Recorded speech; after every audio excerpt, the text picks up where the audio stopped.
eso. Entonces, ahora, buenas noches, qué bueno que nos acompaña. Estamos en Observatorio Cotidiano, una mirada desde las ciencias. Y estamos recogiendo aquel guante que quedó en la mesa el lunes pasado sobre el movimiento del 68, y para ello me van a acompañar en el estudio nuevamente la doctora Rosaura Ruiz Gutiérrez. Ella es profesora titular de la Facultad de Ciencias de la UNAM y miembro de la Junta de Gobierno de la misma. Rosaura, muchísimas gracias. Gracias por invitarme. También está con nosotros Félix Hernández Gamundi, él es integrante del Comité 68. Félix, muchísimas gracias por acompañarnos. Gracias a ti, Mireya, por la invitación. Y también está con nosotros Alejandro Álvarez Béjar, él es profesor de la Facultad de Economía de la UNAM. También, Alex, muchísimas gracias. Gracias. Pues recapitulando un poquito de lo que comentábamos en la sesión pasada, comentamos sobre qué pasaba en el mundo, la guerra de Vietnam, la primavera de Praga, el mayo del 68 francés, por supuesto la revolución cubana, todo esto como contexto, y pues ese momento de libertades, de demandas desde la juventud para mayores espacios de participación, para mayores espacios en donde alzar la voz y dedicarse en un mundo que venía pues muy de los 50, un mundo posguerra, un mundo todavía muy cerrado, muy autoritario. Y bueno, pues los jóvenes de aquella época decidieron que tenían que hacer una diferencia y realmente la hicieron.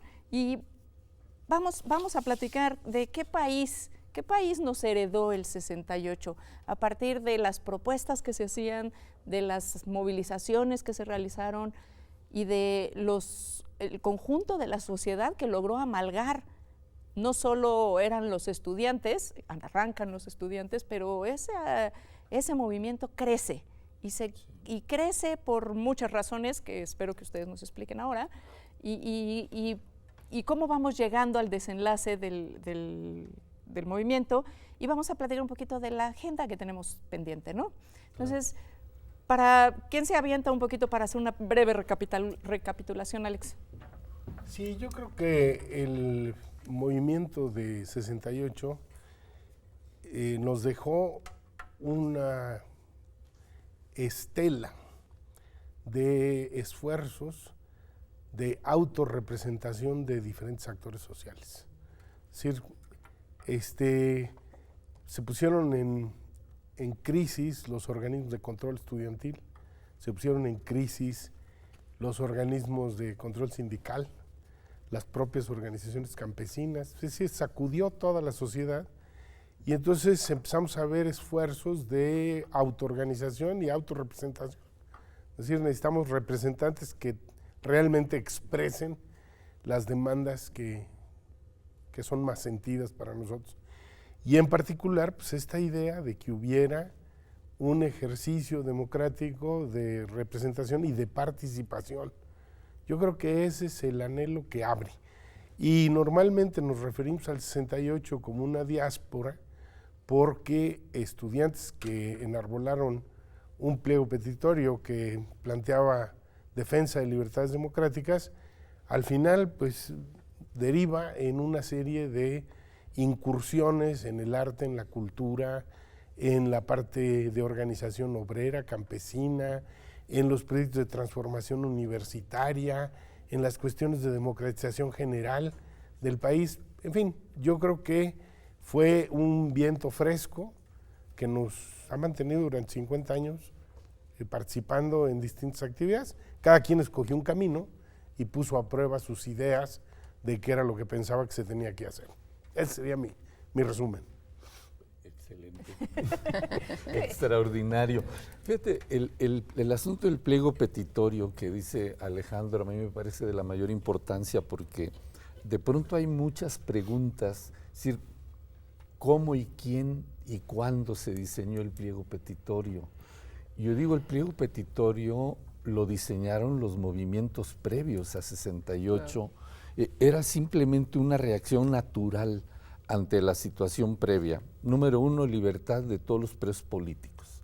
Número 2, derogación del artículo 145 y 145 bis del Código Penal, que era el instrumento que utilizaba el poder para perseguir a los opositores. Era el delito de disolución social, Ya se ve el nombre, ¿no? que es disolución social, que era como equivalente a traición a la patria, pero desde el lado de los no gobernantes, ¿no? Y era Sí, los gobernantes sí lo podían traicionar. Claro, sí. Los demás Tú no no. podrías disolver. Es que hay la figura la fecha, de traición a la patria, que es el único instrumento con el que se puede juzgar a un presidente en México.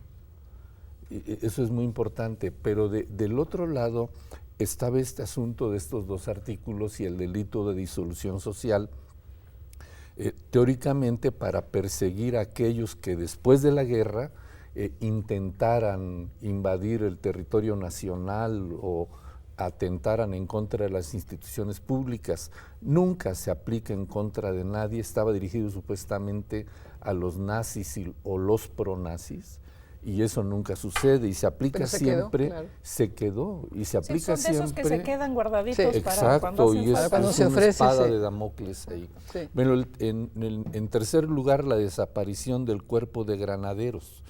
Y digo, todos los demás puntos, los otros tres, eran de coyuntura.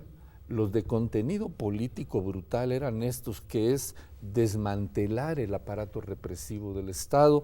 Los otros eran retiro de las fuerzas policiales de las instalaciones escolares, renuncia de los jefes policíacos, indemnización de los damnificados hasta ese momento y deslinde de responsabilidades. Ese es un pliego que realmente venía de atrás porque el país estaba lleno de presos políticos. Sí, ¿no? porque, Eso es bien importante. Es un pliego que están viendo hacia la nación, no está viendo hacia las entidades académicas. O sea, no está mirando hacia el poli. Yo sí quisiera decir eso. El movimiento del 68 es una respuesta como parte de la lucha internacional, lo que no ha sucedido con cualquier movimiento universitario. No fue el caso del CEU, no es el caso del CGH. Ahí las demandas no eran hacia adentro de las universidades, no eran académicas, era sobre todo por las libertades democráticas que las expresábamos de esta manera. No decíamos las mujeres, que todavía no había una claridad, una conciencia feminista en México, se ha ido desarrollando gradualmente. Había mujeres feministas, por supuesto, pero no un movimiento fuerte. Y una presencia fuerte de las mujeres en el 68, de las jóvenes mujeres. Pues no en la dirección, no en la dirección. Bueno, pero eso, no en la dirección, habíamos muchas mujeres. Claro, esas son parte de las deudas que dejó el 68, pero las mujeres participamos, pero más a nivel de base había dos dirigentes, ¿no? La Tita y... Había varias. Pero había varias Tita, importantes, Marcia, pero no, Mirto Cleya González, había gente de veterinaria, mujeres. Sí, no, sí había. Lucy Castillo. Sí había. Pero no en el de mismo nivel que los hombres, ¿no? De políticas, de derecho, de economía. Había mujeres de arquitectura. Sí, por supuesto. Yo estaba en la preparatoria, había muchísimas mujeres, pero los dirigentes eran hombres, los más importantes. Las causas que detonan, digo, bueno, ya como catalizador, porque, bueno, son muchas las causas, las acaba de nombrar Alex, las señalaba Félix, es un evento muy, muy violento y muy fuera de lugar, ¿no? Que es el bazucazo a la preparatoria el inicio, 1, ¿no? Que es así como literalmente echarle pólvora al infiernito, ¿no? Fue una provocación, sin duda. Pero, ¿por qué? ¿Por qué ocurre esa provocación? Yo tengo la hipótesis de que siempre tuvieron la preocupación de que pudiera, los servicios de inteligencia, ¿no? De que pudiera ocurrir alguna protesta social durante los Juegos Olímpicos. Estaban obsesionados con eso. Entonces, como se había hecho un gran esfuerzo en la organización de ese evento, entonces decía, pues hay que cuidar que no ocurra nada. Y entonces, frente a esto, siempre han tenido dos opciones. Una es tratar de comprar a los disidentes y la otra es abortar los movimientos antes usando la mano súper dura. Y esto es lo que explica que en casi todos los casos se presenten eventos de una agresividad absolutamente fuera de proporción y consiguieron el efecto justamente contrario, ¿verdad? Están queriendo intimidar y lo que resulta es que la población reacciona enardecida porque lo que está viendo es un atropello fenomenal. Eso es lo que yo creo. Y se equivocaron todo el tiempo. Tenían una idea de un complot internacional, nunca la abandonaron, esa fue la idea con la que manejaron todo el asunto del movimiento, Y lo que buscaron era una manera de desmontar el complot. Y pues para desmontar el complot, como es internacional, hay que hacer todo, absolutamente lo que se puede. Y esa era la insistencia de por qué salen a la calle y gritan Che Guevara. Ahí está la prueba de que es un complot internacional, ¿no? Y son comunistas y qué tal. Sí, en realidad no... Y no. medio siglo después hay quien sigue sosteniendo la idea del complot internacional. La CIA, la CIA fue el que le informaba al gobierno mexicano esta opinión. Y en el gobierno mexicano había agentes de la CIA, por supuesto. Y entonces ellos son los que convencieron de que éramos un movimiento de ultraizquierda o de izquierda, no sé cómo nos denominarían, pero era claramente para detenernos, para que no hiciéramos nada, viniendo completamente, comparto la opinión de Alejandro, las Olimpiadas eran clave. Pero es importante decir que sí había grupos organizados, porque tampoco el 68 surgió así, surgió espontáneo por la respuesta de los jóvenes a la represión, pero había gente preparada, había gente, había Partido Comunista, había grupos de izquierda de muchos estilos. Y claramente había muchos jóvenes bien formados en las escuelas. Por supuesto, ¿no? y conscientes de lo que está pasando en el mundo, por supuesto de la Revolución Cubana, de la Unión Soviética, con todos los defectos que tuvo y con todo el autoritarismo del que fue capaz Stalin y algunos de sus sucesores. Todo eso estábamos conscientes, lo discutíamos, había en la universidad, bueno, particularmente en economía, pero no solo, había clases muy fuertes sobre el capital, se estudiaba Marx, en filosofía, en todos lados. Entonces, sí había gente que tenía una claridad de que teníamos que llevar ese movimiento hacia logros importantes para el país. No, las demandas suenan un poco locales en el sentido de algunas de ellas, ¿no? Pero si se dan cuenta, tenía que ver con la democracia, con la libertad de expresión que claro, y si no conjuntas demandas locales con demandas más generales, los movimientos muchas veces no logran amalgamar, porque pues primero necesitas sumar a tu grey para poder pues después poder salir hacia adelante. Ustedes no me lo van a creer, pero ya se nos fue la mitad del programa. Vamos a hacer una muy breve pausa. No se vaya, regresamos. Qué barbaridad.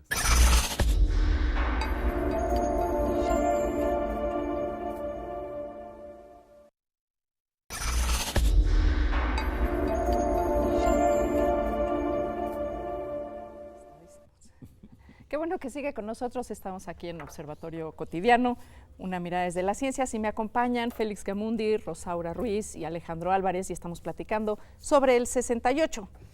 Y antes de entrar a qué quedó pendiente, queríamos comentar un poquito el tema de la defensa de las libertades democráticas y las conjuras. Las conjuras, bueno, como dijeron Alejandro y Rosaura, el gobierno en aquel momento le tiró a todo tratando de encontrar una autojustificación de una política represiva.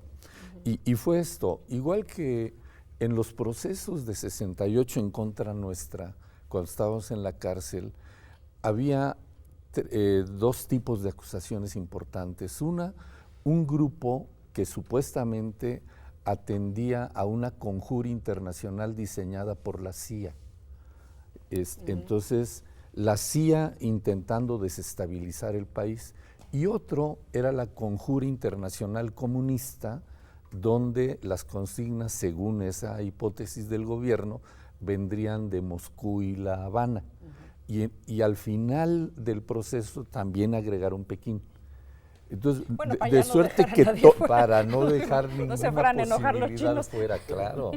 Y entonces buscan eso, porque lo que no se podía admitir es que había causas internas propias, y ese era el tema, claro. Y por eso el asunto del pliego petitorio. Ahora, 68, como bien lo resumió Alejandro, abre todos estos espacios. ¿Y qué es lo que nos deja? Yo digo que nos deja varias cosas. Una primera es la redignificación de la política y la redignificación del derecho del pueblo por hacer política, porque antes de eso estaba esa posibilidad cancelada. La actividad política en 68 tenía tanto desprestigio como lo tienen hoy los partidos. Y eso es bien importante, porque de nueva cuenta hay un ciclo que ahora dio la vuelta, donde hay un desprestigio muy grande, el aparato político ha perdido toda credibilidad. ¿Y cuál es la diferencia?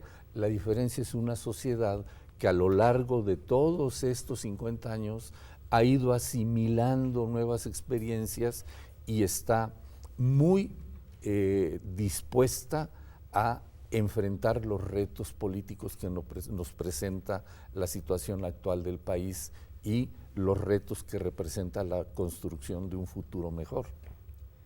Y sí, pero y mucho de eso viene de aprender de lo que pasó en el pasado, ¿no? Bueno, también, ¿de qué manera yo también creo que ha algo ido que pasó- permeando esta cultura del pasado? Porque Bueno, como no, que no hay el- mecanismos muy claros. Hubo en su momento, sobre todo los 80s, ¿no? Incluso No, los 70s. los fueron la 70s y época los más- 80s, que más venía importantes, muy ¿no? vibrante, Sí. o reverberando con el 68. Yo creo que hoy hay muchos chicos, muchas chicas que saben qué es, pero realmente no sé si se identifican y lo toman como parte de su historia y de su proceso como país, pues, ¿no? No me queda claro qué está pasando ahí con los jóvenes ahora, por ejemplo. No, me voy un poquito antes. El 68 nos dejó a muchísima gente muy formada, muy consciente de que tendríamos que hacer algo para que cambiara la situación. Yo creo que esa es la gran importancia del 68 para nuestra generación. O sea, quedamos clarísimos, esto no puede seguir así. Nos organizamos, bueno, recordemos que ayer se conmemora el 10 de junio. Nos organizamos, logramos regresar a nuestros compañeros exiliados de Chile, en fin, muchas cosas. Y yo creo que sobre todo eso, la claridad de que teníamos que organizarnos. Bueno, se hicieron muchísimos grupos políticos, también con eternas discusiones y dificultades para ponernos de acuerdo, como ha pasado mucho con la izquierda, pero claros de que no podía seguir así. Los maestros se organizaron, hubo organizaciones sindicales y organizaciones académicas, exigiendo mejores condiciones de trabajo, exigiendo mayor nivel académico, exigiendo también libertades de investigación y docencia, en fin, el sindicalismo universitario aparece. Yo creo que realmente cuando empieza a despertar las sociedades en los 70, después de la represión tan tremenda del 68, pero los 70 son una etapa muy activa de diferentes grupos y de diferentes organizaciones. Yo creo que algunas de las muy importantes son los sindicatos que aparecen en ese momento. Y sí, Bueno, y son una herencia los del 80s con el 68. proceso partidos. electoral Los nuevos también, partidos, los nuevos partidos, los pero Esa 68 nos heredó nuevas generaciones militantes. Sí. Es decir, 68 generó una voluntad de luchar por lograr grandes transformaciones del país. Creo que en ese sentido, yo diría de la manera más resumida, es que nos heredó una sociedad militante, Sí, exactamente. que es lo que hoy tenemos. Sí. sí estarían los tres de acuerdo en que hoy tenemos una sociedad militante. Pues, yo añadiría De maneras distintas, pero sí. Una sociedad más reactiva, no necesariamente que se traduzca en una militancia Proactiva. sistemática y cotidiana, etcétera. Tenemos, eso es parte de la cultura política del país, pues erupciones de tiempo en tiempo. Bulnes, aquel historiador reaccionario, decía que los indios de este país se enojan cada 50 años y de alguna manera esto sigue siendo un factor. Las explosiones son recurrentes, el descontento, etcétera, entre otras cosas porque no se está dispuesto por parte de las élites a abrir caminos institucionales de cambio. Esta es una cosa sobre la que quisiera insistir porque una de las cosas que cruzó el 68, pasó el 71 y se siguió para adelante es, por un lado, la cultura de la impunidad por parte de las élites y la otra cosa es una cultura de traición al diálogo. Se llama a conversaciones, si no vas es que eres radical y eres impertinente, Y si sí vas, te montan un 4 y a la primera te voltean el asunto y acabas en la cárcel. Y está desde el propio 68, donde en la mañana del 2 de octubre había negociaciones con los representantes presidenciales y en la tarde la masacre.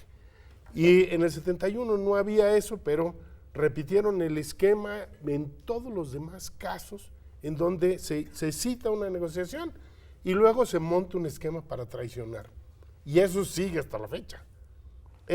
Las élites hoy están profundamente divididas, se quedaron sin proyecto, no saben qué hacer con el nacionalismo y tampoco entienden lo que está pasando en el mundo. Y entonces lo que tenemos es un país que se está despedazando, entre otras cosas, porque las élites no consiguen un proyecto, modelar un proyecto en el que quepa todo el país. Y ya el país no cabe nada más con 5 ricachones. Eso ya no puede ser. Ese es un problema que tenemos hoy y yo creo que para el resto de la sociedad, especialmente para el sistema educativo, si nos fijamos, no ha dejado de haber actividad en todo el sector educativo, en las primarias, en las secundarias, en las normales, en las universidades, en donde sea, desde el 68 hasta la fecha. Y eso indica que en la parte educativa la gente encuentra un proceso de liberación. Y lo que hemos visto, especialmente en este último gobierno, es el intento de asfixiar al sector educativo, de suprimirlo casi, suprimiéndole derechos, quitándole prerrogativas, alegando, claro, por supuesto. Al público. El público, ¿no? Entonces, este es, yo creo, el problema que tenemos hoy más candente. Y hoy, pues resulta que las demandas son, otra vez, demandas de carácter general, otra vez. Y un sector como el estudiantil o el magisterial, pues están hoy en día a la vanguardia de las luchas. Pero fíjate que es cierto lo que dices, pero también las demandas ahora van hacia lo económico también. Esto que dijiste, ya no, todos estamos clarísimos de que no se vale que 5 ultramillonarios, los más ricos del mundo, compartan el país no lo compartan, utilicen el país a costa de una masa que no tiene las menores condiciones para una vida digna. Una cantidad de gente, no sé, 60 millones de personas, no tienen esa capacidad mínima económica para subsistir de manera digna. Entonces, y ahora la gente está clara de eso, creo. O sea, a diferencia del 68, que no fue un movimiento que tuviera demandas de estilo económico, aunque nuestra conciencia sí y nuestra ideología sí, pero no la transmitimos en el movimiento. Tenía su contexto y su era distinto, pero hoy sí estamos clarísimos de que basta de una injusticia y somos los 68eros con muchísima más gente, ¿no? O sea, con los que venimos de todas las generaciones. Yo sí veo sectores muy diversos movilizados en todo el país, que no han parado en estos 50 años. Sí. Con los 68eros metidos en todos lados, en lo que ya han mencionado, en el sindicalismo universitario, en el sindicalismo independiente, democrático, en la academia, en el movimiento campesino, en la academia que hablábamos la vez anterior de una gran explosión, y ahí podríamos, para no cometer errores, no podemos dar nombres, pero la lista es enorme, enorme, enorme. Bueno, y hoy sin tenemos, embargo, sí, hoy tenemos, por ejemplo, luchas organizadas por todos lados, en el norte, en el centro, en el sur, en contra del extractivismo y en defensa de los recursos naturales, también del medio ambiente, del territorio, del mar, sí, de la libertad de organizarse. Digamos, no se explicaría una reacción como la de los jóvenes alrededor de Ayotzinapa o el 132 sin esta actitud que yo digo militante, donde la gente está dispuesta a eso. ¿Qué es lo que falta? Lo que falta es que se conecten esos movimientos. Lo que falta es que se entienda que el problema de Ayotzinapa, igual que el de Veracruz o el de los yaquis en Sonora, o de los huicholes en la región esta, Colima, Jalisco, Colima, toda esa zona de Jalisco, Nayarit, etcétera, están